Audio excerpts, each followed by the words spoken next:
الحمد لله نحمده ونستعينه ونستغفره ونعوذ بالله من شرور أنفسنا من يهده الله فلا مضل له ومن يضلله فلا هادي له وأشهد أن لا إله إلا الله وحده لا شريك له وأشهد أن محمدا عبده ورسوله أما بعد فأعوذ بالله من الشيطان الرجيم بسم الله الرحمن الرحيم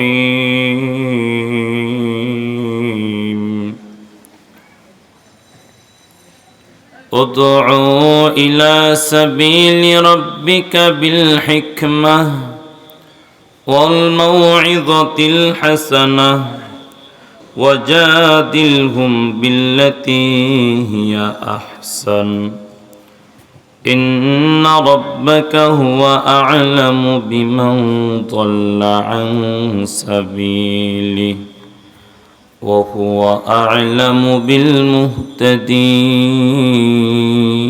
بالمهتدين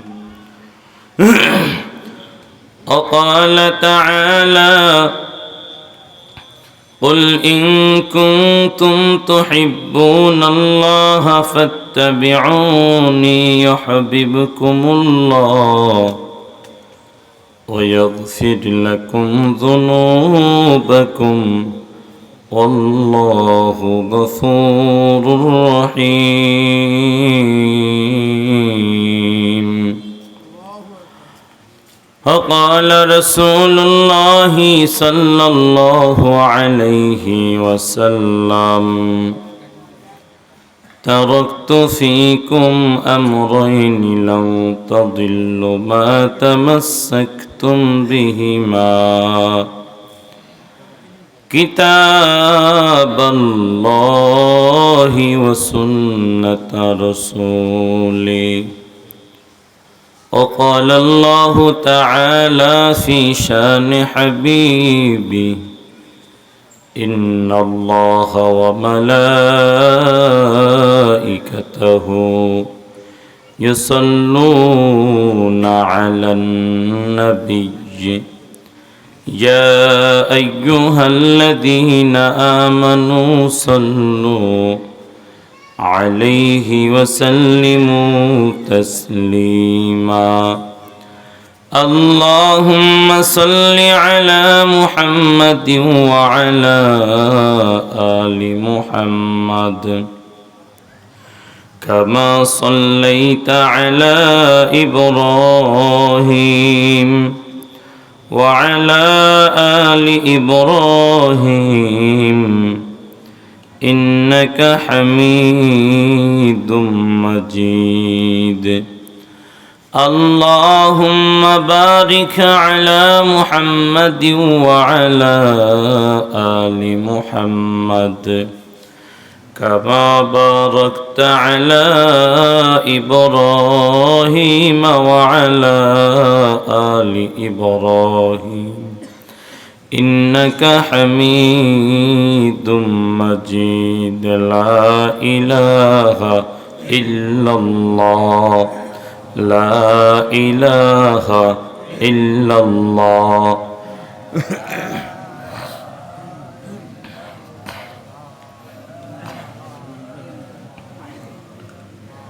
لا إله إلا الله محمد رسول الله सूरज ने दिया अपनी शुआं को पैगाम, सूरज ने दिया अपनी शुआं को पैगाम, दुनिया है अजब चीज़ को भी सुबह को भी शाम, दुनिया है अजब चीज़ को भी सुबह को भी शाम। मकबूल तो है शाज है काबिल तो बहुत है, मकबूल तो है शाज है काबिल तो बहुत है, ऐ नाक़े मानिंदे तो नहीं दिल तो बहुत है, ऐ नाक़े मानिंदे तो नहीं दिल तो बहुत है। दुनिया में हो दुनिया का तलबगार नहीं हो, दुनिया में हो दुनिया का तलबगार नहीं हो, बाजार से गुजर हो खरीदार नहीं हो, बाजार से गुजर हो खरीदार नहीं हो। ऐ बंदाए खुदा चाहोगार की मुलाकात, ऐ बंदाए खुदा चाहोगार की मुलाकात, जल्दी से आ बैठे सुनो हजरत की नसीहत, जल्दी से आ बैठे सुनो हजरत की नसीहत। मैं सूरत यूसुफ को नहीं चाहने वाला, मैं सूरत यूसुफ को नहीं चाहने वाला, मैं क़ैस के मानिंद नहीं आशिक़ लैला, मैं क़ैस के मानिंद नहीं आशिक़ लैला। आशिक़ लैला हो मेरा इश्क दवाना, आशिक़ लैला हो मेरा इश्क दवाना, ए जुमला जहाँ जिसकी तजल्ली से उजाला, ए जुमला जहाँ जिसकी तजल्ली से उजाला। ला इलाहा इल्लल्लाह, ला इलाहा इल्लल्लाह।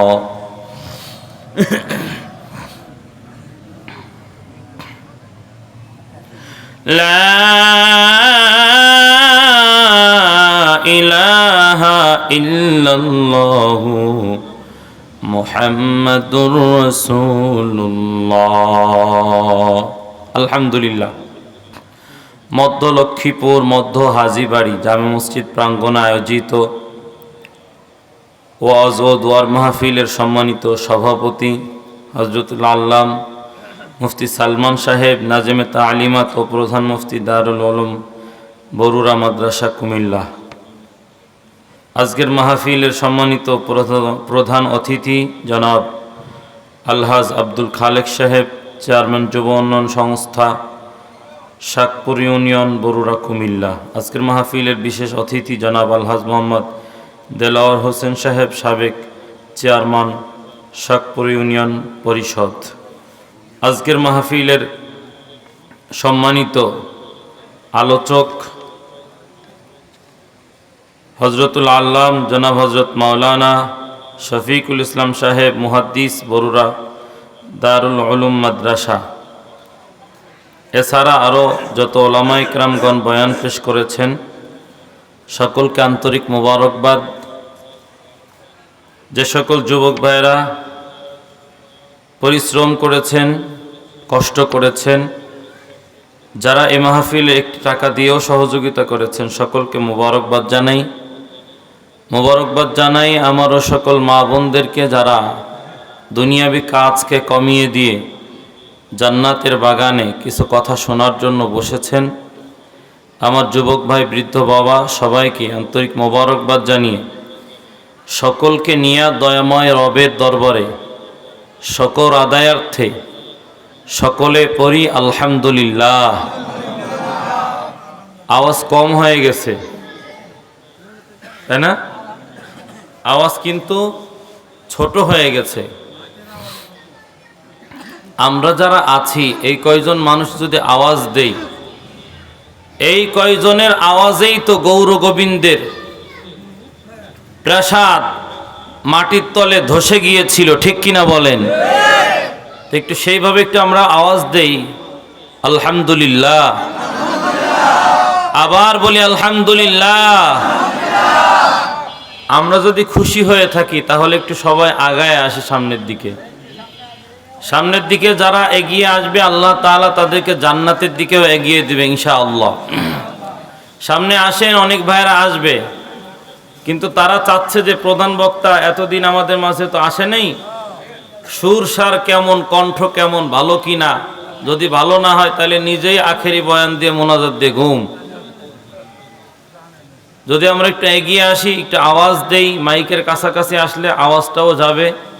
যতদূর পর্যন্ত আওয়াজ যাবে সকল মাখলুকাত আপনাদের জন্য দোয়া করবে, এরা সাক্ষী হয়ে যাবে। না, মধ্য লক্ষ্মীপুর মধ্য হাজীবাড়ি জামে মসজিদের সামনে লোকজন বসে আলহামদুলিল্লাহ বলেছিল, আল্লাহ আমি অমুক জায়গায় এই গাছটা আমি ছিলাম, আমি তার আওয়াজটা শুনেছি। জিনেরা সাক্ষী দিবে, ফিরিস্তারা সাক্ষী দিবে। এই জন্য আমরা এগিয়ে আসছি। আল্লাহ তাআলা আমাদেরকে শেষ পর্যন্ত থাকার তৌফিক দান করুন, সকলে পড়ি আমিন। দেখুন, রাতের বেলা আমরা সবাই ঘুমায় যাই। ঘুমের ভেতরে কেউ বা স্বপ্ন দেখছে যে সে ভালো সুন্দর পজিশনে জায়গা কিনে কুমিল্লা পদুয়ার বাজার বিশ্ব রোডের পার্শ্বে সুন্দর দামি একটা গার্মেন্টস তৈরি করছে। কাজ প্রায় শেষ।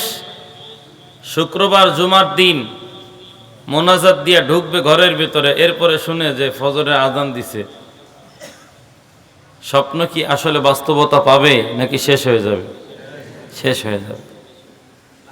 তো ঠিক আমরাও দুনিয়াতে মনে করছি সব আমাদের আপন, আসলে কিছুই আমাদের আপন না। স্বপ্ন ভেঙে যায় বুঝি তখন যখন ঘুম ভেঙে যায়। দুনিয়ার এই স্বপ্নের বাহাদুরি অতক্ষণ পর্যন্ত চলবে যতক্ষণ পর্যন্ত চোখ খোলা থাকবে। চোখ বন্ধ হয়ে গেলে সব স্বপ্ন মনে হবে। এখন সবই বাস্তব মনে হচ্ছে, স্বপ্নের ভেতরে সব বাস্তব মনে হয়, কিন্তু ঘুমের থেকে যখন আমরা জেগে যাই তখন বোঝা যায় যে আসলে সব স্বপ্ন ছিল। তখন যাকে আমরা ভুলে আছি, পর করে রেখেছি, তিনিই আপন থাকবে, আর কেউ থাকবে না। এখন আমি মনে করতেছি আমার সন্তান আপন, আমার ভাই আপন, আমার মা আপন, আমার বোন আপন। তখন দেখব না, কেউ আপন না, একজন আপন। তিনি কে? আরো জোরে বলেন, কে? মালিক তোমার আপন,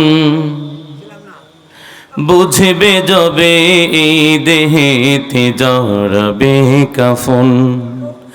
বুঝবে যবে এই দেহেতে জড়াবে কাফন। মালিক তোমার আপন, বুঝবে যবে এই দেহেতে জড়াবে কাফন। বুঝবে যবে এই দেহেতে জড়াবে কাফন। কে খাওয়ালো কে বাঁচালো তোমায় মায়ের পেটে? মায়ের নাপাক রক্ত লাগতে দেয়নি কে ঠোঁটে? কে খাওয়ালো কে বাঁচালো তোমায় মায়ের পেটে? মায়ের নাপাক রক্ত লাগতে দেয়নি কে ঠোঁটে? সেই প্রভুকে দাও যে গালি তুমি যখন তখন। মালিক তোমার আপন, মালিক তোমার আপন। বুঝবে যবে এই দেহেতে জড়াবে কাফন। বুঝবে যবে এই দেহেতে জড়াবে কাফন। মানুষ বড়ই নেমক হারাম শুনতে কি অদ্ভুত, তাকেই ভুললো যে খাওয়ালো মায়ের বুকের দুধ। ঠিক কিনা বলেন? মানুষ বড়ই নেমক হারাম শুনতে কি অদ্ভুত, তাকেই ভুললো যে খাওয়ালো মায়ের বুকের দুধ। তাকে ছেড়ে কতজনকে ভাবছো তুমি আপন, মালিক তোমার আপন, মালিক তোমার আপন। বুঝবে যবে এই দেহেতে জড়বে কাফন, বুঝবে যবে এই দেহেতে জড়বে কাফন। এসো বন্ধু পড়ি নামাজ রাখতে থাকি রোজা, দিন ইসলামের পথে সবাই চলতে থাকি সোজা। পড়েন আমিন। এসো বন্ধু পড়ি নামাজ রাখতে থাকি রোজা, দিন ইসলামের পথে সবাই চলতে থাকি সোজা। প্রভুর খুশির জন্য কোরআন নেই করে নেই আপন, মালিক তোমার আপন, মালিক তোমার আপন। বুঝবে যবে এই দেহেতে জড়বে কাফন, বুঝবে যবে এই দেহেতে জড়বে কাফন। তখন বুঝে আর লাভ হবে না, এই জন্য এখনই বোঝা দরকার, এখনই রবকে আপন করে নেওয়া দরকার, এখন এই রবকে বন্ধু বানায় নেওয়া দরকার। রব আমাদের কবুল করুন, সকলে পড়ি আমিন। রব্বুল আলামিন হাসরের ময়দানে মানুষদেরকে নাজাত দেওয়ার জন্য ওসিলা খুঁজতে থাকবে। কোন ওসিলা দিয়া, কোন অজুহাত দিয়া বান্দারে মাফ করা যায়, ক্ষমা করা যায়, জান্নাতে দেওয়া যায়। রব্বুল আলামিন ছোট ছোট কারণ খুঁজবে। রব্বুল আলামিন ছোট ছোট কারণে অনেক বান্দাবান্দিদেরকে আল্লাহ তাআলা নাজাত দিয়া জান্নাতের মেহমান বানায় দিবেন। আল্লাহ রব্বুল আলামিন হাসরের ময়দানে তার এক গোলামের জন্য জাহান্নামের ফয়সালা করে দিবেন, আর ফেরেশতাদেরকে বলবেন, ফেরেশতার দলে বান্দাকে জাহান্নামের দিকে নিয়ে যাও, কারণ এ বান্দার ভালো আমল খারাপ আমল আমি রব্বুল আলামিন ওজন করে দেখেছি মিজানের দাড়ি পাল্লায়। খারাপ আমলের পাল্লাটা ভারী, ভালো আমলের পাল্লাটা হালকা হয়ে গেছে। যাও যাও, আমার এই বান্দাকে জাহান্নামের দিকে নিয়ে যাও। বান্দাকে জাহান্নামের দিকে ফেরেশতারা নিয়ে যাবে। বান্দা কয়েক কদম আগাবে, আবার পেছনের দিকে তাকাবে, আবার সামনে আগাবে, আবার পেছনে তাকাবে, আবার সামনে যাবে, আবার পেছনে তাকাবে। এরকম কয়েকবার করার পর রব্বুল আলামিন ডেকে বলবেন, ফেরেশতারা আমার বান্দাকে আর সামনের দিকে নিও না, আমার বান্দাকে দাঁড় করে দাও। আমি রব্বুল আলামিন আমার কুদরতি জবান দিয়া বান্দার সাথে একটু কথা বলতে চাই। ফেরেশতারা দাঁড় করিয়ে দিবেন বান্দাকে। রব্বুল আলামিন বলবেন, এ গোলাম, তোমার জন্য জাহান্নামের ফয়সালা করেছি, তোমাকে জাহান্নামের দিকে ফেরেশতারা নিয়ে যায়, এটা কি তোমার উপরে জুলুম করা হয়েছে? বান্দা বলবেন, রব না, রব আপনি তো জুলুম করতে পারেন না, আপনি তো বেইনসাফি করতে পারেন না, আপনি তো ইনসাফের বিচারই করেছেন। রব্বুল আলামিন বলবেন, তাহলে তুমি বারবার পেছনের দিকে তাকাও কেন? তোমার কি মানতে কষ্ট হয় না? কি বলে, রব তাও কষ্ট হয় না। ডাক দিয়ে বলেন, বান্দা তাহলে তুমি বারবার পেছনের দিকে তাকাও কেন? বান্দা ডেকে বলবেন, রব দুনিয়ার জমিনে যখন নামাজ আদায় করতাম, নামাজ আদায় করার যখন আমরা নামাজ শুরু করে দিতাম, তাকবীরে তাহরিমা বলতাম, আল্লাহু আকবার। তাকবীর বলে হাতটা নাভির নিচে বেঁধে বেঁধে পড়তাম, সুবহানাকাল্লাহুম্মা ওয়া বিহামদিকা ওয়া তাবারাকা ইসমুকা ওয়া তাআলা জাদ্দুকা ওয়া লা ইলাহা গায়রুক। এরা আউযু বিল্লাহ পরে বিসমিল্লাহির রহমানির রহিম পড়তাম, সূরা ফাতিহা শেষ হয়ে গেলে আরেকটা সূরা পড়ব, তখনও পড়েছি বিসমিল্লাহির রহমানির রহিম। আবার দ্বিতীয় রাকাত যখন শুরু করব, সূরা ফাতিহার আগে পড়েছি বিসমিল্লাহির রহমানির রহিম। সূরা ফাতিহা শেষ হয়ে গেছে, আরেকটা সূরা শুরু করব, তখনও পড়েছি বিসমিল্লাহির রহমানির রহিম। প্রতি রাকাত নামাজে সূরা ফাতিহার আগে, সূরা ফাতিহার পরে অন্য সূরার আগে বিসমিল্লাহর আমল করেছি।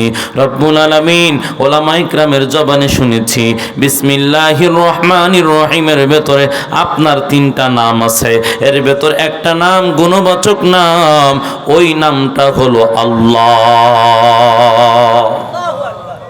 কি নাম? বিসমিল্লাহির রহমানির রহিমের ভেতরে 3 নাম আছে।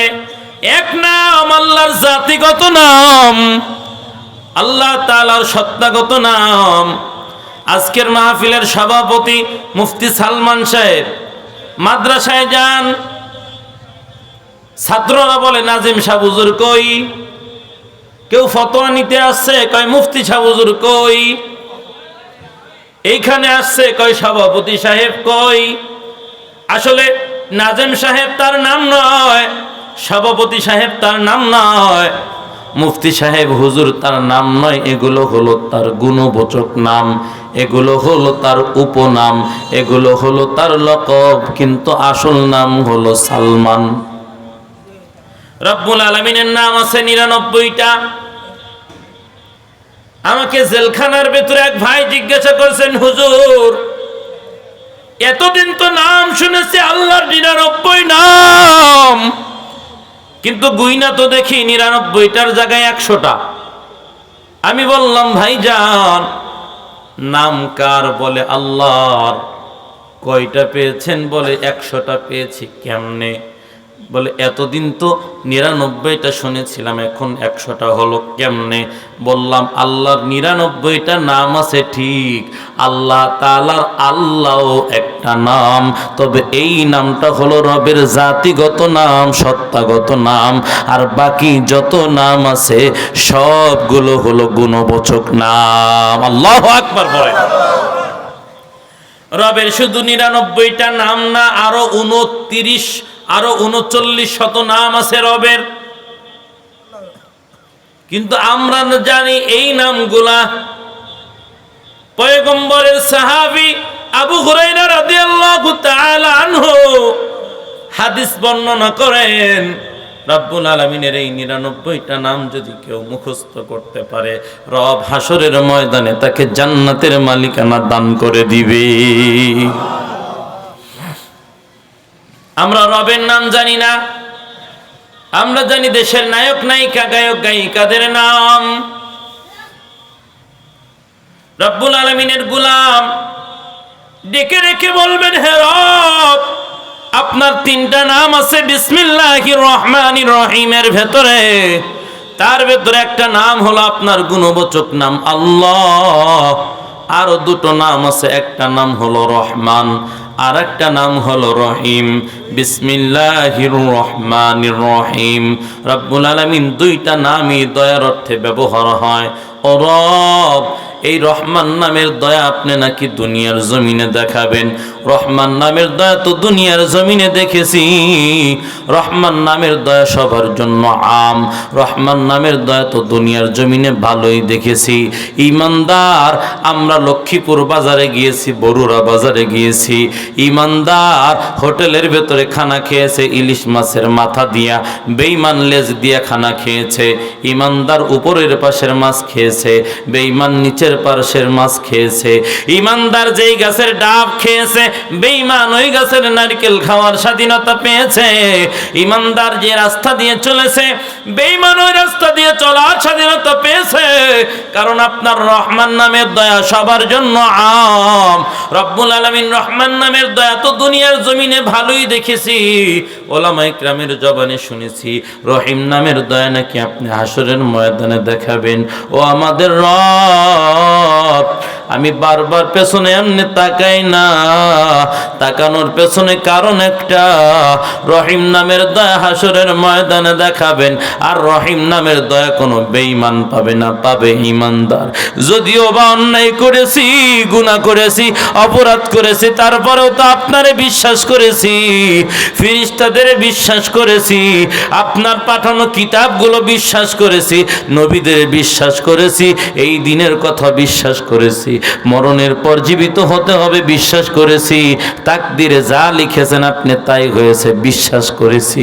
রব্বুল আলামিন আমি তো ঈমানদার, আর আপনি দয়া তো দেখাবেন ঈমানদারদেরকে। আজকে যদি রহিম নামের দয়াটা দেখায়া দেন, আমার মতো পাপিষ্ঠ না, আমার চেয়ে কোটি কোটি গুণ গুনাহ করনেওয়ালা মানুষটাও জান্নাতের নিরে ঢুকে যাবে।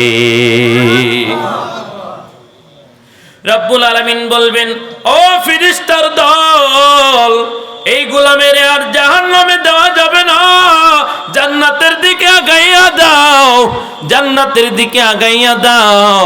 ফেরেশতারা বলবেন, রব কিছুক্ষণ আগে যার জন্য জাহান্নামের ফয়সালা করেছেন, এখন আপনি তাকে কেন জান্নাতে দিতে চান? রব্বুল আলামিন বলবেন, ও গোলাম, ও ফেরেশতারা শুনে নাও, এখনো যদি বান্দার জাহান্নামে দেই, আমার রহিম নামের ইজ্জত ঠিক থাকে না, রহিম নামের ইজ্জতের খাতিরে আমার বান্দার গুনাহগুলো মাফ করে তার জান্নাতের মালিকানা দান করে দিলাম। এ লক্ষ্মীপুরের ভাইয়েরা, মাইকের আওয়াজ যতদূর পর্যন্ত যায়, হিলাল উদ্দিন আল আজাদের কণ্ঠের বয়ান যারা শুনতেছেন, অনুরোধ করে বলি, হাসরের ময়দানে রবের সামনে দেওয়ার মতো কোনো আমল নাই, রব কোনো আমল পছন্দ করতেছেন না। সেই ক্ষেত্রে যদি ইখলাসের সাথে, মুহাব্বতের সাথে এই প্যান্ডেলের ভেতরে যদি বসে যান, এই প্যান্ডেলে বসাটাই হাসরের ময়দানে আপনার নাজাতের ওসিলা হতে পারে, ঠিক কি না? কাকে কোন সময় রব কবুল করে নেয় তা দুনিয়ার মানুষ কখনো বুঝতে পারে না। প্রতিতলায়ের মহিলা দেহ ব্যবসা করে, পয়গম্বর বলে জান্নাতের ভেতরে আমি তার ছবি টানানো দেখে আসছি। বলে পয়গম্বর কিভাবে দেখলেন, কেমনে দেখলেন, কি কারণে দেখলেন? বলে এই বান্দি বড় ধরনের কোনো কাজ করে নাই, এই বান্দি যাচ্ছিল তার কাস্টমারদের সার্ভিস দেওয়ার জন্য, কিন্তু যাওয়ার পথে দেখে কুকুর মৃত প্রায় মাটিতে পড়ে আছে। কুকুরের জিহ্বার ভেতরে সবসময় পানি পড়তে থাকে, কারণ কুকুর হলো সবচেয়ে লোভী প্রাণী। এই কুকুরের জিহ্বাটা শুকনা, পানির প্রয়োজন। মহিলা পানি পান করাবে, আশেপাশে কোনো কূপ নাই, পানির ব্যবস্থা নাই। দূরে গিয়ে একটা কূপ পেয়েছে, কিন্তু বালতিও নাই, রশিও নাই। চামড়ার মোজা খুলিয়া চামড়ার মোজারে বানাইছে বালতি, আর গায়ের ওড়না খুলিয়া ওড়নারে বানাইছে রশি। আল্লাহর বান্দি এই কুকুরকে পানি পান করানোর কারণে রব্বুল আলামিন তার জান্নাতের মালিকানা দান করেছে। এরে নবীর উম্মত, আল্লাহ রাব্বুল আলামিন এমন একজন পয়গম্বরের উম্মত আপনাকে আমাকে বানিয়েছেন যে পয়গম্বরের উম্মত হওয়ার জন্য অসংখ্য নবী রাসূল পর্যন্ত রবের কাছে কান্নাকাটি করেছে, রব আপনি আমাদেরকে যদি নবী না বানায় আখেরে জামানার নবীর উম্মত বানাইতেন, বড় খুশি হয়ে যাইতাম। ওই পয়গম্বরের উম্মত আপনাকে আমাকে বানিয়েছেন। ওই পয়গম্বরের উম্মত কেন বানাইছেন, কি জন্য বানাইছেন? আপনাকে আমাকে দামি বানানোর জন্য পয়গম্বরের উম্মত আপনাকে আমাকে বানিয়েছেন। এরে নবীর উম্মতের দল, পয়গম্বর সবার শেষে দুনিয়ার জমিনে আসছেন, তার মানে পয়গম্বর ছোট, তার দাম কম, বিষয়টা এমন না। একবার গেছি এক জায়গায় বয়ান করার জন্য, প্রধান আলোচক হলো মুফতি আলাউদ্দিন উসমানী সাহেব, চেনেন নাকি? আল্লাহ তাআলার বান্দা আলাউদ্দিন, আর একটা কি জানা আছে উসমানী সাহেব, কি জানেন নাম? আব্দুল মান্নান উসমানী। হ্যাঁ, আব্দুল মান্নান উসমানী। আব্দুল মান্নান উসমানী সাহেব প্রধান বক্তা, এখন আমি হলো দ্বিতীয় বক্তা। মাদ্রাসার সব ছাত্ররা একদিক, হুজুর একদিক। হুজুর তো ধারাবাহিকতা ঠিক রাখছে, হুজুর বলে যে আব্দুল মান্নান উসমানী সাহেব পরে বয়ান করবে, ছাত্ররা বলে না হিলাল ভাই পরে বয়ান করবে। সিদ্ধান্ত হয়েছে আমি পরে বয়ান করব, আমি রেডি। হুজুর স্টেজে চলে গেছে, বয়ান করে আসছি। আমি আবার আমার বন্ধুরা এক লেভেলের যারা আছি সব এক জায়গায় বসা, ওরা গজল টজল গাইছে। হুজুর ভাবছে যে আমিও ওই কোয়ালিটির একজন। হুজুর গায়ে নিয়ে এখানে বসে আছো কা, স্টেজে বসে থাও। আমার দিছে এক ধমক। আমি যদি বলি হুজুর আমি তো এখানের আলোচক, আপনি আমার ধমক দেন কেন? তাহলে হুজুর মাই পায় মনে কষ্ট, লজ্জাও পায়। আমি চুপ করে স্টেজে যে বয়ান শুরু করে দিছি হুজুরের পরে। হুজুর বয়ান শেষ করে ফেলছে। ছাত্রদের চাহিদা কি যে হেলাল ভাই বয়ান করার পরে হুজুরে তো অনেকে চেনে না, চলে যেতে পারে লোকজন, এই জন্য কি হেলাল ভাই পরে বয়ান করো। তো এই পৃথিবীতে নবীজিকে সবার শেষে পাঠানো হয়েছে কেন? বলে মুহাম্মদুর রাসূলুল্লাহ সাল্লাল্লাহু আলাইহি ওয়াসাল্লামের শান, মান, দাম সব দিক দিয়ে বেশি। নবীরে যদি আগে দুনিয়াতে পাঠায় তাহলে ঠিক হয় না, এই জন্য নবীকে পাঠাইছেন রব্বুল আলামিন সবার শেষে। মায়াত নবী, দয়ার নবী, রহমাতাল লিল আলামিন দুনিয়ায় এখনো আসেন নাই বাবার বিদায়। দুনিয়াতে আসার কয়েক বছর পরে মায়ের বিদায়। ছিল দাদার কাছে, দাদারও বিদায়। যেতে যেতে বয়স বাড়তে বাড়তে 40-এর কোঠায়। 25 বছর বয়সে পয়গম্বর সাল্লাল্লাহু আলাইহি ওয়াসাল্লাম হিলফুল ফুজুল নামক সেবা সংঘ প্রতিষ্ঠা করলেন। হাজারে আসওয়াদ নির্দিষ্ট জায়গায় রাখলেন। আম্মাজান খাদিজাকে বিবাহ করলেন। বয়স তখন তার 40। বয়সে কম না বেশি? কত বছর? 40 বছর। আমি হিসাব কিতাব করছি যে নবীজির মাও যদি বেঁচে থাকতো হয়তো 40-42 বছরের বেশি হতো না বয়স। তাহলে এক হিসাবে নবীর মার বয়সই না? হ্যাঁ, কারণ আমেনার তো আর আগে কোথাও বিয়ে হয় নাই, আর আগে কোথাও ছেলে মেয়েও হয় নাই। বিবাহ প্রথম, সন্তানও প্রথম। তো মহিলাদের তো 13-14 বছর বয়সেই তো বিয়ে হয়ে যায় মেয়েদের। সে জামানায় তো আরো আগে হতো। এখন তো 18 বছর আগে জায়েজ নাই নাকি? আরে নবীর উম্মত পয়গম্বর সাল্লাল্লাহু আলাইহি ওয়াসাল্লাম কয়েকদিনের খানা নিয়ে চলে যাইতেন গারে হেরায়, ধ্যানে মগ্ন হয়ে থাকতেন। মাঝে মাঝে আম্মাজান খাদিজা খাবার দিয়ে আসতেন, মাঝে মাঝে তিনি এসে খাবার নিয়ে যেতেন। পয়গম্বর এবার বের হইছেন, বাড়ির দিকে আসবেন। তাকায় দেখেন বিশাল আকৃতির একটা লোক নবীজির সামনে হাজির হয়ে গেছে। নবী করিম সাল্লাল্লাহু আলাইহি ওয়াসাল্লাম ভীত সন্ত্রস্ত হয়ে গেছে। কে লোকটা? আগে তার সাথে পরিচয় নাই, আমি তারে চিনি না। এসে বলে ইয়া মুহাম্মদ, হে মুহাম্মদ, পড়ো পড়ো পড়ো। বল, তুমি বলো। কি বলবো? ইকরা বিসমি রাব্বিকাল্লাযী খালাক। তুমি বলো ইকরা বিসমি রাব্বিকাল্লাযী খালাক। এতটুকু বলে না, বলে ইকরা, তুমি পড়ো। নবী বলেন আমি পড়তে জানি না। লোকটা নবীরে বুকের সাথে চাপ দেয়, আবার বলে ইকরা, পড়ো। নবী বলে পড়তে জানি না। আবার বলে পড়ো, পড়তে জানি না। বুকের সাথে চাপ দিয়া বলে ইকরা বিসমি রাব্বিকাল্লাযী খালাক। ডাক দিয়া বলেন তুমি তো সেই রবের নামে পড়ো যিনি তোমারে সৃষ্টি করেছেন। পয়গম্বর আর বসে নাই। পয়গম্বর পড়তে পড়তে পড়তে পড়তে কোরআনুল কারীমের 5 আয়াত পড়লেন। ইকরা বিসমি রাব্বিকাল্লাযী খালাক, খালাকাল ইনসানা মিন আলাক, ইকরা ওয়া রাব্বুকাল আকরাম, আল্লাযী আল্লামা বিল কলম, আল্লামাল ইনসানা মা লাম ইয়ালাম। এ পর্যন্ত পরে পয়গম্বর বাড়ি আসছে। এসে ডাক দিয়া কয় খাদিজা কই, আমাকে চাদর দ্বারা আবৃত করে ধরো। আমি মনে হয় ধ্বংস হয়ে যাব, আমি মনে হয় আর বাঁচবো না। পয়গম্বরের বিবি খাদিজা ডাক দিয়া কয় সাবধান, এই কথা আপনার মুখে মানায় না।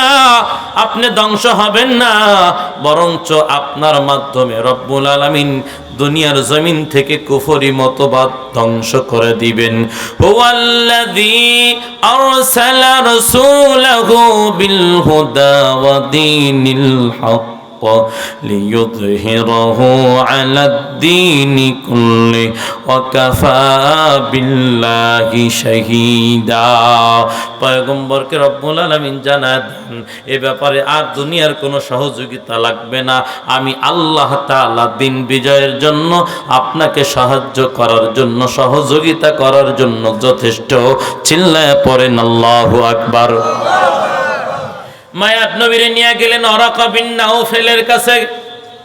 আম্মাজান খাদিজা ডাক দেখায় তাকাইয়া দেখেন আপনার ভাইয়ের সন্তান আপনাদের ভাতিজা মুহাম্মদ কি বলে, কি অবস্থা তার একটু ভালো করে শুনেন।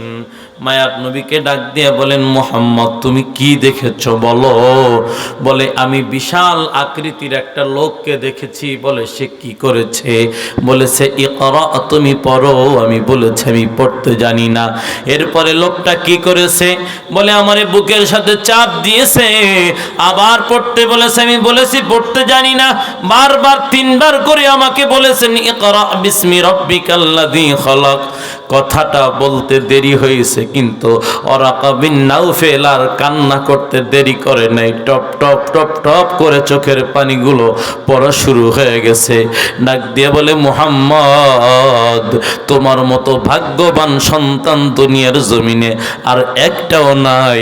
যেই লোকটা তোমার কাছে এসেছিল তার নাম জিবরাইল, আর যা তোমার কাছে পাঠানো হয়েছে এগুলো কোনো কল্পকাহিনী নয়, কোনো কবিতা নয়, এগুলো ঐশী বাণী আল্লাহ তাআলার কালাম। আল্লাহু আকবার। ওরাকা বিন নাউফেল চোখের পানি ছেড়ে ডেকে বলেন মুহাম্মদ ওই সময় পর্যন্ত যদি বেঁচে থাকতাম, যেই সময় তোমার কওমের লোকজন তোমাকে মেরে মেরে এ শহর থেকে, এই জায়গা থেকে, এ পল্লী থেকে তোমাকে বের করে দিবে, ওই সময় যদি বেঁচে থাকতাম মুহাম্মদ আমি আল্লাহ তাআলার শপথ করে বললাম আমি ওই সময় আমি তোমার সঙ্গে থাকতাম। আমার মন বলে ও সময় পর্যন্ত আমি বেঁচে থাকবো না। খাদিজারে ডাক দিয়া কয় খাদিজা তোমার মতো ভাগ্যবতী বিবি আর কেউ নাই। খাদিজা চোখের পানি ছেড়ে ডাক দিয়া কয় এই দিনের অপেক্ষায় তো এতদিন ছিলাম, না হয় আগের 2 স্বামীরে বিদায় কইরা আমার চেয়ে 15 বছরের ছোট একটা ছেলেরে বিয়া করব কেন? আমি তো এই দিনের অপেক্ষায় ছিলাম। আমার যত সম্পদ আছে আজ কুরআনুল কারীমের আগমনে, কুরআনুল কারীমের শুভ লগনে, নাজিল হওয়ার শুভ লগনে সব সম্পদের মালিক আমি মুহাম্মদ রে বানায়া দিলাম। মায়ার নবী দয়ার নবী রাহমাতাল লিল আলামিন এখন চিন্তায় পড়ে গেলেন আমি কি করব। নবুয়তের সনদ তো আল্লাহ তাআলা আমাকে দান করেছেন। মায়ার নবী দয়ার নবী রাহমাতাল লিল আলামিন কি করবেন? মানুষের তো দাওয়াত দেওয়া দরকার। রব্বুল আলামিন জানায় দিলেন দাওয়াত দিবেন। দাওয়াতের ধরনটা কেমন হবে? উদউ ইলা সাবিলি রাব্বিকা বিল হিকমা ওয়াল মাউইযাতিল হাসানা। বয়ান হবে সুন্দর, মজার মজার বয়ান হবে, সুন্দর করে বুঝাইতে হবে, সুন্দর শ্রুতি মধুর আলোচনা করতে হবে, মানুষের মনোযোগ আকর্ষণ করতে হবে, হিকমত অবলম্বন করতে হবে। হিকমত অবলম্বন করে আপনি কাদেরকে দাওয়াত দিবেন? রব্বুল আলামিন বলেন ওয়া আনদির আশীরাতাকাল আকরাবিন। আপনার নিকটতম যারা আছে, আত্মীয় স্বজন আছে, আপনি তাদেরকে দাওয়াত দিবেন। মায়ার নবী দয়ার নবী দাওয়াত দিবেন এই চিন্তা করিয়া আবু জাহালের কাছে গিয়া দাওয়াত দিছেন চাচা আগামী দিন দুপুর বেলা আপনি আমার বড় চাচা আবু তালেবের বাড়ি খানা খাবেন, রাজি আছেন তো? বলে হ্যাঁ বাবা। তোমার দাওয়াতে না রাজি হয় উপায় আছে নাকি? আবুল আহাবের দাওয়াত নিয়েছে, আবুল আহাবও রাজি হয়ে গেছে। উকবারে দাওয়াত দিছে, সেও রাজি হয়ে গেছে। সাইবারে দাওয়াত দিছে, সবাই রাজি। ওয়ালিদ ইবনে মুগীরা রাজি। আবু সুফিয়ানকে দাওয়াত দিছে, সেও রাজি। সবাই রাজি হইয়া পরদিন দুপুরবেলা খানা খাওয়ার আগে, খানার সময় আসার আগে মায়ার নবী তার চাচা লজিংম্যানকে ডাক দিয়ে কয়, ও চাচা, আপনার বাড়ির 40 জন মানুষ খানা খাবে, দাওয়াত দিয়েছি, বাজার করা লাগবে। চাচা গো, আপনি কষ্ট পাইয়েন না, কারণ আমার আব্বা আব্দুল্লাহ তো পৃথিবীর জমিনে নাই, আমার মাও নাই, আমার দাদাও নাই, আপনি আমার অভিভাবক, আপনারে বললাম আপনি একটু খানার ব্যবস্থা করবেন। চাচা, আপনি কি কষ্ট পান নাকি? মায়ার নবীর কথা শুই না আবু তালেব দুটি চোখের পানি ছেড়ে দিয়া কান্না করে মায়ার নবীরে জড়ায়া ধরে কয়, মুহাম্মদ, তোর দাদার ইন্তেকালের আগে আমারে নির্জনে ডেকে নিয়ে হাত ধরে আমারে বলে গিয়েছে, আমার মুহাম্মদ এত বড় এতিম, আব্বা বলে তো ডাকতে পারে নাই, আব্বার চেহারাটাও জীবনে দেখতে পারে নাই। হালিমাতুস সাদিয়ার বাড়ি থেকে দুধ পান করে এসে মায়ের কাছে ঘুমাইতে পারে নাই। আমার মুহাম্মদ মাঝে মাঝে রাতের বেলায় মা কই আমারে জড়ায়া ধরছে, মায়ের আদর আমি ওরে দিতে পারি নাই। আমারও বিদায়ের ঘন্টায় বাড়ি পড়ে গেছে। এরে আবু তালেব, তোরে অনুরোধ করে বলে যায়, আমার মুহাম্মাদের দায়িত্ব তুই নিবি। মুহাম্মাদের সাথে নিয়ে যদি খানা যদি খাইতে পারো, অল্প খাইলেও রব্বুল আলামিন ক্ষুধার কষ্ট তোরে দূর করে দিবে। শুধু কি তাই, আমার মুহাম্মদ এমন বরকতের সন্তান, রহমতের সন্তান। তুই যদি আমার মরণের পরে পরীক্ষা করতে চাও, তাহলে যেই উটের স্তনে দুধ নাই শুকনা, ওই দুধের স্তনওয়ালা ওই উটের পাশে আমার মুহাম্মদকে দাঁড় করায়া তুই হাত দিবি, স্তন মুহাম্মদ পাশে দাঁড়াবার কারণে দুধে রব্বুল আলামিন পরিপূর্ণ করে দিবে। মুহাম্মদ, তুমি কি বললা? মায়ার নবী ডাক দিয়ে কয়, চাচা গো,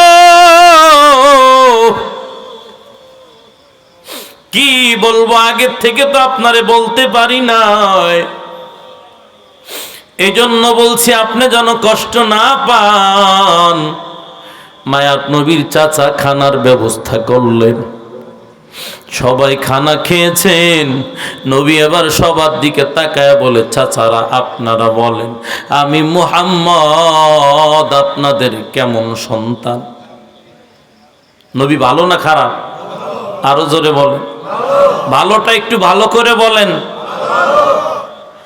নবীজি যখন বলেছে আমি আপনাদের কেমন সন্তান, মক্কার বেঈমানেরা সবাই একযোগে বলা শুরু করেছে, মুহাম্মদ তুমি আমাদের কেমন সন্তান জবান দিয়ে বলতে পারবো না।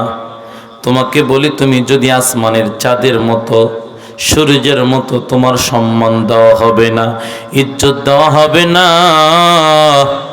আমাদের সকলের পক্ষ থেকে জ্ঞানী গুণী মুরব্বী আমাদের ভাই আবুল হাকাম, আপনি একটু বলে দেন মুহাম্মদ কেমন সন্তান।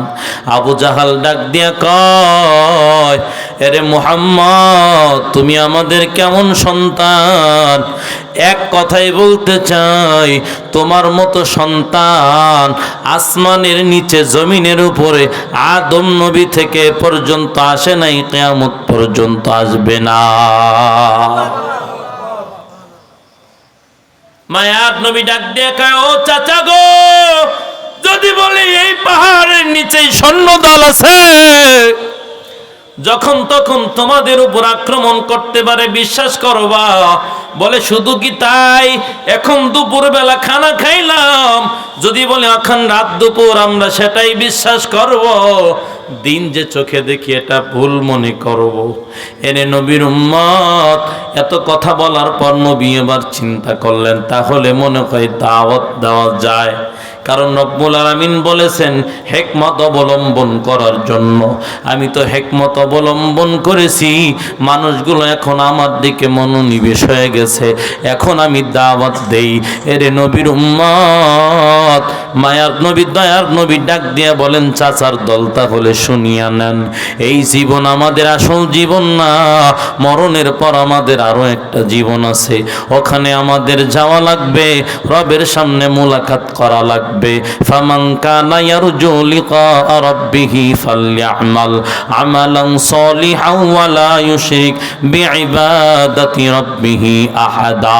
রবের সাথে কেউ যদি মুলাকাত করতে চায়, তাহলে রব বলেন তাহলে সে যেন শিরিক মুক্ত ইবাদত করে, শিরিক মুক্ত আমলে সালেহ করে, যেন আমার সামনে হাজিরা দেয়।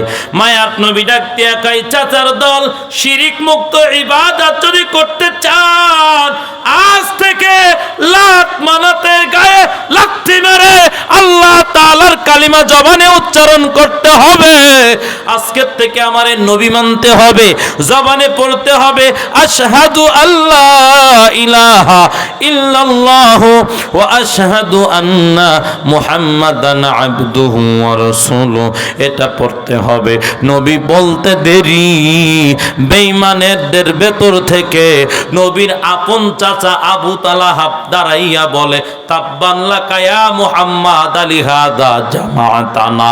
আল্লাহ তাআলা বলেন, না না, কথাটা এমন হবে না, কথাটা কেমন হবে আমি রব বলে দেই। আল্লাহ বলেন, জিবরাইল নবীরে জানায়া দাও, তাব্বাত ইয়াদা আবি লাহাবি ওয়া তাব্বা মা আগনা আনহু মালুহু ওয়া মা কাসাব সায়াসলা নারান যাতা লাহাব আমরাতুহু হাম্মালাতাল হাতাব ফি জিদিহা হাবলুম মিন মাসহাদা।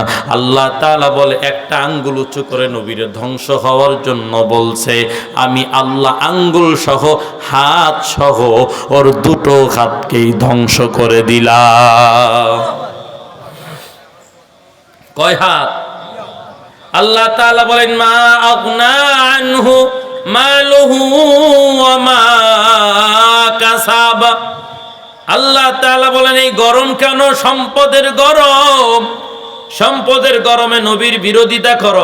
রব্বুল আলামিন বলেন, সম্পদ ধ্বংস করে দিলাম। সুবহানাল্লাহ। কিছু কিছু মানুষের আছে না, সম্পদের গরম, মসজিদের ইমাম সাহেবরা এসে ভুল ধরে। আপনাদের এই জেলায় নাই, কুমিল্লা জেলায় নাই, লক্ষ্মীপুর নোয়াখালী এই অঞ্চলে নাই না? আছে। রব্বুল আলামিন আর দেরি করলেন না,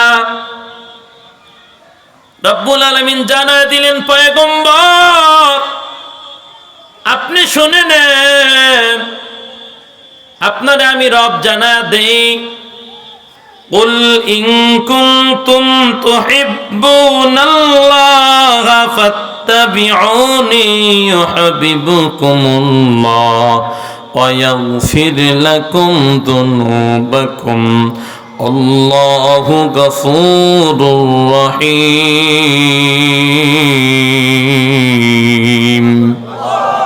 রব্বুল আলামিন ডাক দিয়া বলেন, নবী এখন আর চাচা মাচা বলার সময় নাই, এখন মামু খালু বলার সময় নাই, আপনি সবাইরে ডাইরেক্ট বলে দেন, যদি তোমরা আল্লাহকে ভালোবাসতে চাও, আল্লাহকে যদি মুহাব্বত করতে চাও, তোমাদের পথ এবং পদ্ধতি হবে তোমরা আমার অনুসরণ করবে, আমার অনুকরণ করবে। ঠিক কিনা?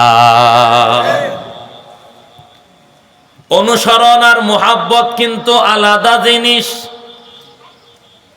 মুহাব্বত 12 রবিউল আউয়ালে খিচুড়ি রান্না করে প্রকাশ করা যায়, কিন্তু অনুসরণ অনুকরণ 5 ওয়াক্ত নামাজ আদায় ছাড়া অনুকরণ করা যায় না। ঠিক কিনা? সাইয়্যিদুল আইয়াত 30 দিন পর্যন্ত পালন হয়, 60 দিন পর্যন্ত পালন হয়, বছরের 365 দিনে 60 দিনে পালন হয় নবীর মুহাব্বত, আরো 305 দিন বাকি থেকে যায়। আছে না নাই? মাথায় টুপি নাই, গায়ে পাঞ্জাবি নাই, পিশাব করে কুলুপ নাই, সিন্নিখোর, নাম দেয় সুন্নি। আসলে এরা সুন্নি না, সুন্নি না, এরা হলো দুনিয়ার জমিনে নবীর সুন্নতের চোর, এরা হলো চোরনি, ঠিক কিনা? সুন্নি না চুন্নি। সুন্নি নাম দেওয়া লাগবে না। রব্বুল আলামিন এই কথা এখানেই স্পষ্টভাবে বলে দিয়েছেন।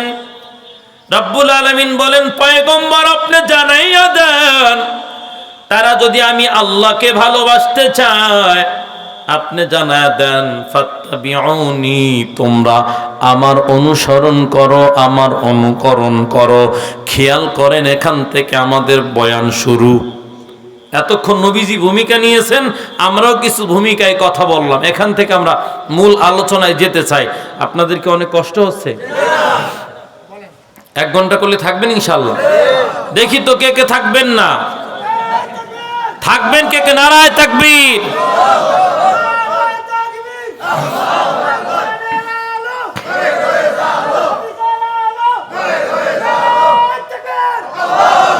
আলহামদুলিল্লাহ। নবীজিকে আল্লাহ তাআলা শিখায় দিচ্ছেন, আপনি বলেন আমার অনুসরণ করো। মানে কার অনুসরণ? নবীজির অনুসরণ করতে হবে। এখন একটু খেয়াল করি এদিকে, মোহাব্বত, ভালোবাসা এক জিনিস, অনুসরণ আরেক জিনিস। অনেক যুবক ভাইয়েরা আছে, একজন আরেকজনের সাথে প্রেম করে আবার ব্রেকআপ হয়, আছে না নাই?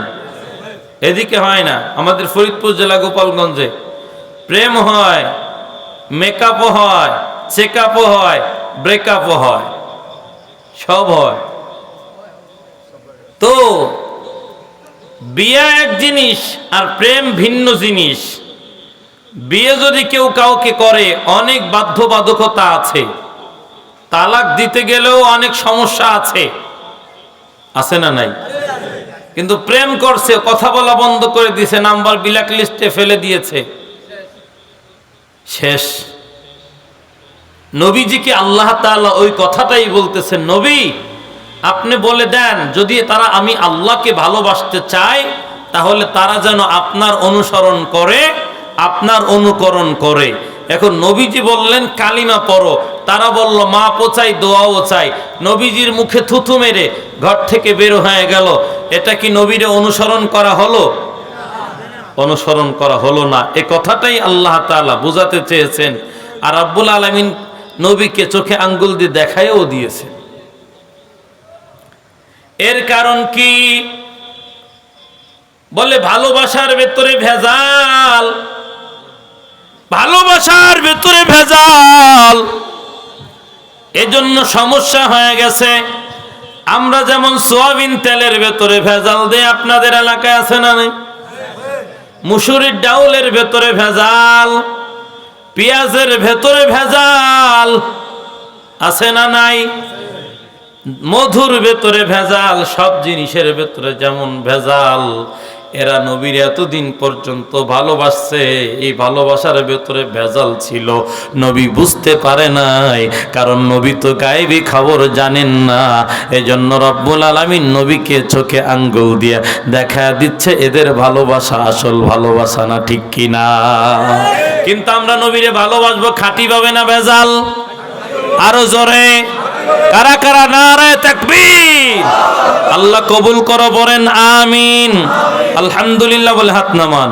লাল নীল সাদা বেগুনি রং বেরঙ্গের সিলমারা, লাল নীল সাদা বেগুনি রং বেরঙ্গের সিলমারা, ভেজাল কোনটাতে আছে যাই না সহজে ধরা, ভেজাল কোনটাতে আছে যাই না সহজে ধরা।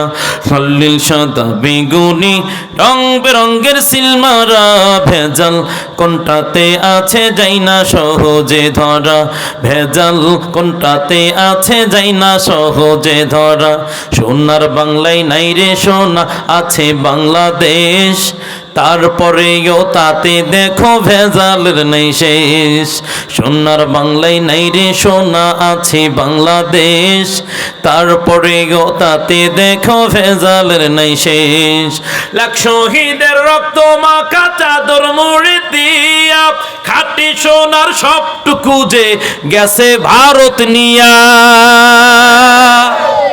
ঠিক কিনা বলেন? শুধু ভারতে নেছে না, লন্ডনেও গেছে, আমেরিকায়ও। সোনা সব বিভিন্ন জায়গায়। আমাদের দেশে শুধু সোনা ছাইও আছে, তাও নাই। লাখ শহীদের রক্ত মাখা চাদর মুড়ি দিয়া, খাঁটি সোনার সবটুকু যে গেছে কবে নিয়া। তোমার আমার লাগি মহা দরদি সাজে যারা, ভেজাল কোনটাতে আছে যাই না সহজে ধরা। ভেজাল কোনটাতে আছে যাই না সহজে ধরা। মুসুরির ডাল সোয়াবিন তেল সাদা সাদা মুড়ি, খাইলে পরে মিয়া ভাই তোর নষ্ট হবে ভুড়ি। মুসুরির ডাল সোয়াবিন তেল সাদা সাদা মুড়ি, খাইলে পরে মিয়া ভাই তোর নষ্ট হবে ভুড়ি। খাঁটি মধুর কথা ওদের মুখে মুখে শুনি, আসলে নয় খাঁটি মধু মিশাই তাতে চিনি। আছে হুজুর, আপনারা বলেন যে মধুর ভিতরে চিনি দেওয়া যায় না, এখন চিনির ভিতরে মধু দেই। দুধের ভেতরে পানি দেওয়া যায় না, দিলে সমস্যা, হিসাব কিতাব দিতে হবে। এই জন্য আমরা দুধের ভিতরে পানি না দিয়ে পানির ভিতরে দুধ দেই। হুজুর, এও যারা করে তারা কি খাঁটি মুসলমান হতে পারে? নবীর খাঁটে আশিকে রাসূল হতে পারে? এরা হতে পারে আবু জাহাল বেঈমানদের অনুসারী। ঠিক কিনা বলেন? সুন্দরবন এলাকায় গেছিলাম বয়ান করতে। বয়ানের পরে দেখি এরকম এক বোতল নিয়ে আসছে। হুজুর একটু মধু খেয়ে দেখেন, খাঁটি মধু, কোনো চিনি টিনি নাই। আপনি তো গজলে বলছেন চিনি বাজানো, কিন্তু এতে চিনি নাই। তো বললাম যে এটা কি টের পাইলেন কেমন? হুজুর নিজে চাক ভেঙে আনছি মধু। তাই বলতো আগের থেকে বলতেন আধা মন নিয়ে যেতাম এখান থেকে কালেকশন করে। হুজুর পরের বছর আইসেন দিব। বুঝেন নাই? এই খাঁটি মধু, এর ভিতরে চিনি ভাজায় যারা, এরা কোনোদিন খাঁটি মানুষ হতে পারে না, এরাও ভেজাল। খাঁটি মধুর কথা ওদের মুখে মুখে শুনি, আসলে নাই খাঁটি মধু মিশাই তাতে চিনি। ইউরিয়া সারে মুড়ি ভাজে, সোয়াবিনে পাম অয়েল ভরা, ভেজাল কোনটাতে আছে যাই না সহজে ধরা। ভেজাল কোনটাতে আছে যাই না সহজে ধরা। আধুনিকা মেয়েরা আজ চুলগুলোকে কেটে, ওদের চেহারা দেখিয়া যুবকের বুক ফাটে। আধুনিকা মেয়েরা আজ চুলগুলোকে কেটে, রাস্তাঘাটে চলে রে ভাই পুরুষের মতো হেঁটে। হরেক রকম প্রসাধনী মুখেতে দেয় মেখে, কালো চেহারাকে দেয় ভাই সুন্দর করে ঢেকে। আসে না নাই? এইরকম একজন আসছে আমাদের ফরিদপুর জেলা থেকে। আসছে কোথায়? মধ্য লক্ষ্মীপুর। কোথায়? লক্ষ্মীপুর আসছে। ছেলের বাড়ি কোথায়? অনেক দূর। গ্রামের নাম গঙ্গানন্দপুর, থানার নাম সদরপুর, বাড়ি কোথায়? ফরিদপুর। আইয়া দেখে জান্নাতের হুর। ছেলে তো এবার পাগল, কৌমা এদিকে জান্নাতের হুর। ছেলের অবস্থা দেখে মা কয় কি করবি? কয় মা এদের বিয়ে করে নিয়ে যেতে হবে, নাইলে বিপদ আছে। নিয়ে গেছে বিয়ে করে। সকালে ঘুমের থেকে ছেলেও ওঠে না, বউ ওঠে না। পুত্রের বউ, বুঝেন তো, পুত্রবধূ। এখন ছেলের ডাক দেখে, এই বাবা কান্দিস কেন? কাঁদো কেন? বৌমা পছন্দ হয় নাই? বৌমা কই? জেরের নিয়ে ঘুমাইলি? বলে এটা তাল কাতরাতুন নিসা। মানে কয় মা রাস্তায় যে পিচ ঢালাই দেওয়ার আগে যে পুরা মোবিল দেয়, আলকাতরা দেয়, এর চেয়েও কালা। তুই যে বললি জান্নাতের হুর।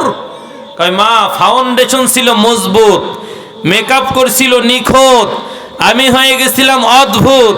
এখন বুঝতে পেরেছি ঘাড়ে চাপছে কালা ভূত, হারাই গেছে শরীরে সব জুত। মা কয় তুই সারা রাত ভরে কোন কান্না, এখন আমি শুরু করি কান্না, বন্ধ হয়ে যাক রান্না। মহিলারাও আসুনায় কয় হুজুর যদি কারো গলায় একবার ঝুল দিতে পারি কমপক্ষে 5 লাখ টাকা নিয়ে আসবো। প্রয়োজনে মা মারা গেছে আব্বারে বুড়ো বয়সে বিয়ে দেব, এরকম আছে না নাই? আল্লাহ তাআলা হেদায়েত দান করেন, পড়েন আমিন। আল্লাহ, আমাদের যুবক ভাইরা তো সৌন্দর্যের পাগল, এই জন্য মা বোনেরাও সৌন্দর্যের রূপচর্চার জন্য তারাও পাগল হয়ে গেছে। কিন্তু এই রূপচর্চা না করে যদি ঈমান চর্চা করত, আমল চর্চা করত, নিজের দোষ চর্চা করত, আত্মশুদ্ধির দিকে এগিয়ে যেত, তাহলে কালো মানুষটার কলবের নূরে, কলবের আলোতে তার মুরব্বীদের কবর পর্যন্ত রব আলোকিত করে দিত। ঠিক কিনা বলে?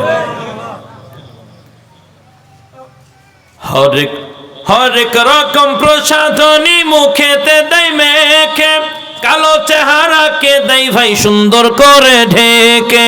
হে যুবক ভাই, জীবন সঙ্গী বেছে নিও, খাইও না তাতে ধরা, ভেজাল কোনটাতে আছে যাই না সহজে ধরা, ভেজাল কোনটাতে আছে যাই না সহজে ধরা। আরো 2টা ভেজাল আছে, বলবো না সামনে যাব? কষ্ট পাচ্ছেন নাকি? নামাজ নাই রে, রোজা নাই রে, সাজে মুসলমান, দাবি করে জান্নাতেরই বড় মেহমান। মসজিদে কেউ ছদ্মবেশে ঘোরাফেরা করে, সুযোগ পাইলে তোমার আমার জুতাও চুরি করে। রাখতে হবে ওদের তরে সবখানে নজর করা, ভেজাল কোনটাতে আছে যাই না সহজে ধরা, ভেজাল কোনটাতে আছে যাই না সহজে ধরা। মনের পর্দা বড় পর্দা লাগে না বাহিরে, গাজা খরই ভণ্ড বাবা দেখো কি বলে রে। আছে না নাই? বাবার মাথায় জট, গায়ে সালার চট, হাতে গাঞ্জার পট, আছে না নাই? আর জিকির করে কি? বাবা কি যায় বাসি বাজাইল, জাগান উঠল মাউতে